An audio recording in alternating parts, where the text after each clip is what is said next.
This is Manga Mavericks at Movies, the show where we talk smack about movies. Even though this isn't a movie. And yeah, technically it's not a movie. It's just 3 episodes of a TV series strung together, and they're not even that, related necessarily. Yeah. It's not like it's 3-episode arcs, just 3 standalone episodes. Crunchyroll Anime Movie Night's already a misleading title. Yeah, I mean, it is. You're going to the movies. You're going to a theater to watch this, so it is a movie night in that sense. Yeah, I guess, but it's not a movie. They lied. I want my money back. Why? You got to see 3 episodes of amazing anime months before it's actually premiering. And you didn't have to go to Anime Expo to do that. That is certainly originally, true. These episodes premiered at Anime Expo. But thanks to this, widespread theatrical event, we could see it without having to pay inordinate amounts of money just to see it. But I wanted to go to Anime Expo. Well, from what I hear, Anime Expo is actually pretty clustered. Yeah, it's very clustered. Lines are terrible. Oh. I mean, we're still gonna go just to go. But once in our lives. But it's who is to say we would have been able to see this? That is a good point. Because this is one of the most anticipated shows, if not just the fall season, then the year. The year! I don't think we've actually said the title yet. We haven't, but they know because they'll have clicked on the episode. They'll know that we're going to be talking about the Ancient Magus' Bride. Yes, this episode's about the Ancient Magus' Bride. Yes. And we have not seen the OVAs that are on Crunchyroll. There are only 2 out of the 3 that are being made as of this recording. But that's okay because you can go into the show without seeing those OVAs, because those OVAs, I think, are just adapting a flashback of Chisei's life before she met the Ancient Magus, whereas, the show begins where the manga begins, from what I understand. Yeah.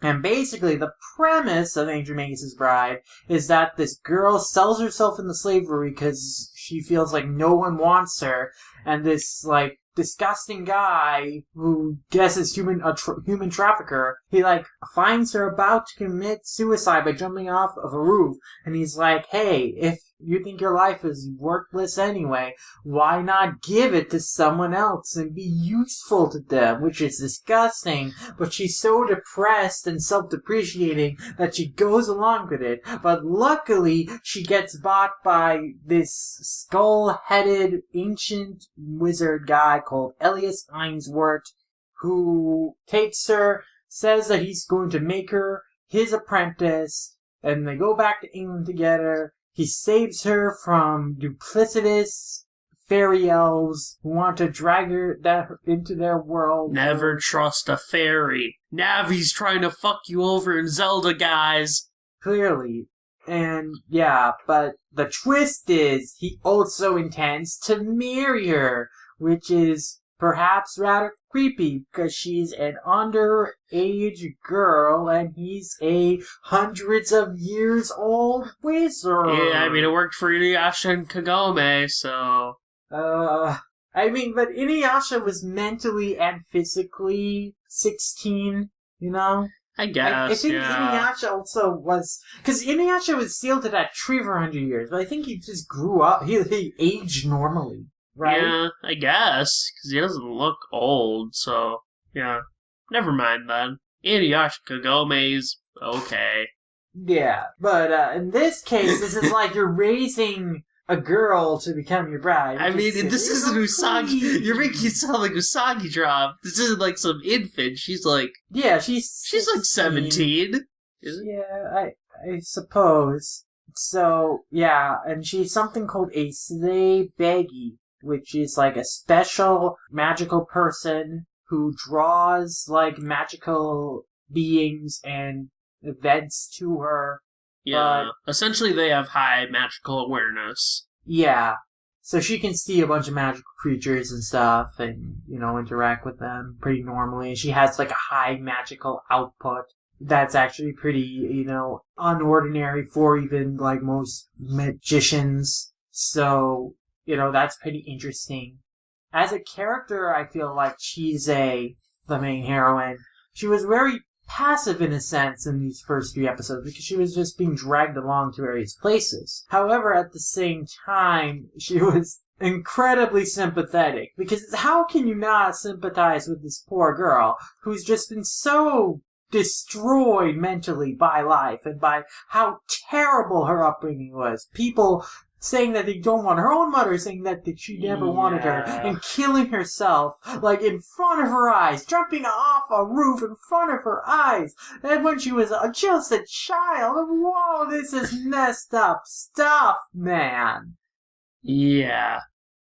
Chise did not have a happy life. No, she did not. It's just, like, I don't even know if I want to watch those OVAs, because it's just going to be showing how awful Chise's life before meeting Elias was. Like, oh my god, I think I got enough of that from these flashbacks, because, oh, jeez, the layers of trauma she has to have endured. Like, you can understand why she has this kind of, like, immediate, like, Stockholm-y attachment to Elias, because he showed her just a modicum of kindness, because no one treated her right before this. But, in all fairness, Elias is also a genuinely good person. We don't know if he's being joking or being, like, genuine when he says that he wants Chise to be his bride, but he is a good person. Like, he does look out for her, and, you know, he is kind of a well-humored, good person. He cares about her well-being.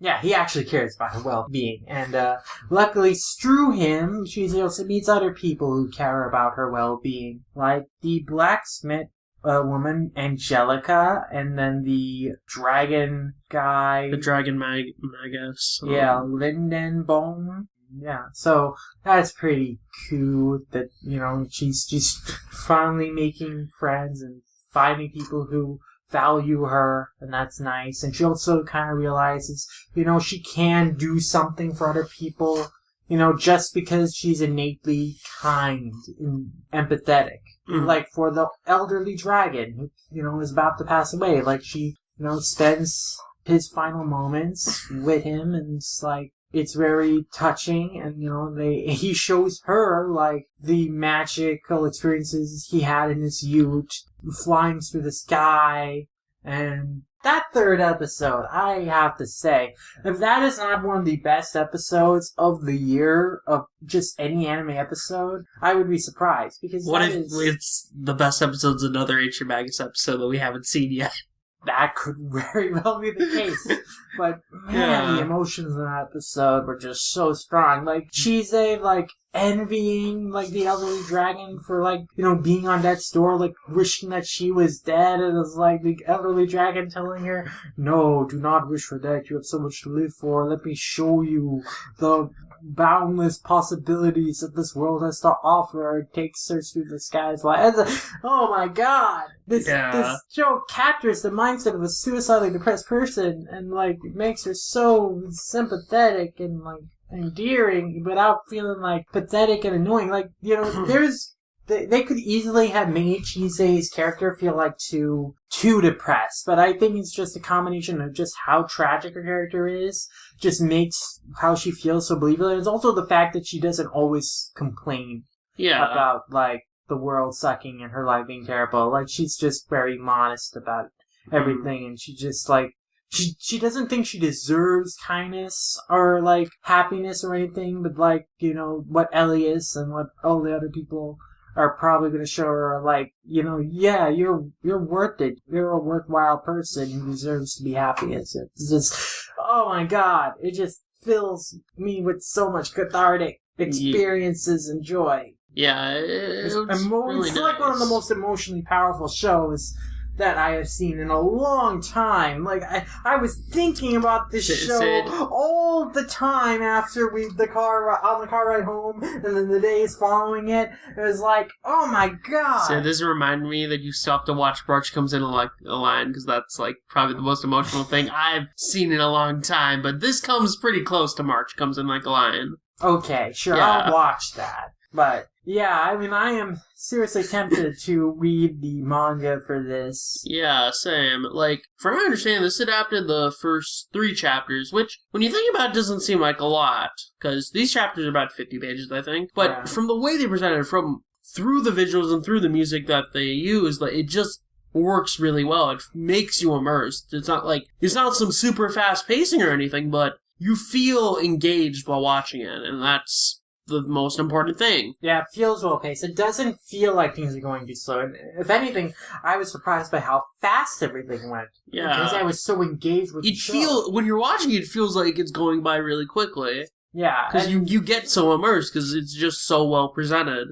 This is a very beautiful looking show. Like, it's very well polished, and it has just such a great atmosphere in its music. Like, the music is to capture such a great fantasy vibe, and this feels like such a magical world in the vein of a Harry Potter kind of thing that I just don't see in anime that often. Like, it definitely feels like that kind of story, this kind of great world building, like getting introduced to this new magical world, and like how it exists hidden behind the real world, and then you have this great fantasy elements with dragons and all this other stuff that I'm sure will get introduced and or explored deeper later on.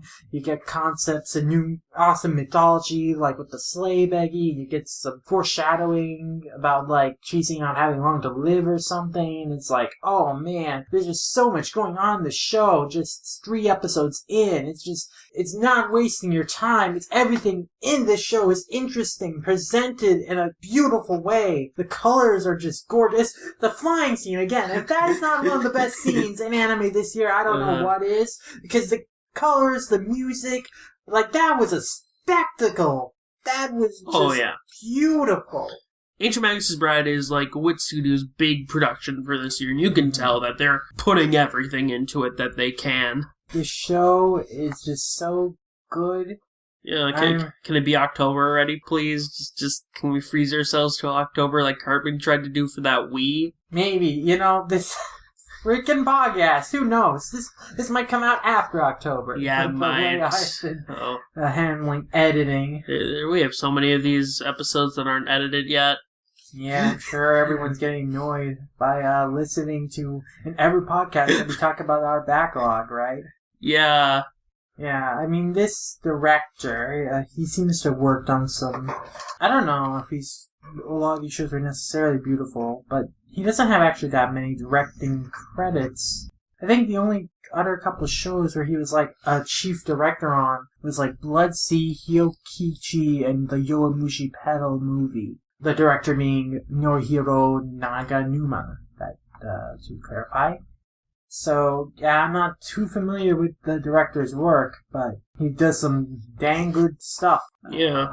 I can see why Crunchyroll, bid hard for this to get the exclusive rights. They jumped on this early, really early. Yeah, they knew this would be something special. Which is good. I mean, that's what Crunchyroll's been doing for a lot of fall shows, especially after the whole strike taking all of summer thing. Mm. Yeah, fall-wise, Crunchyroll's looking bright.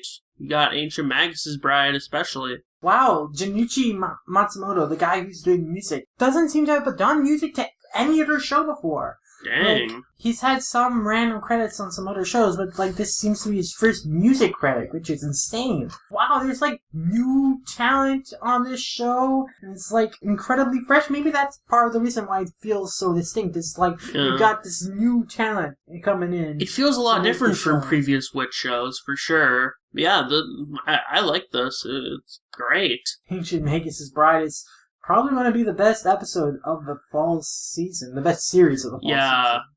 I mean, Kino's Journey said. Yeah, Kino's Journey. Kino's Journey, that's right. It's going to save anime. It probably will. No, I don't know. Ancient Magus' Bride might be the one that saves anime, actually. I don't know. Who knows? Who knows? Well, at the very least, it's on Crunchyroll, so people will actually watch it on, the anime strike shows. Or Welcome to the Ballroom. But yeah, I mean, fall season's looking good.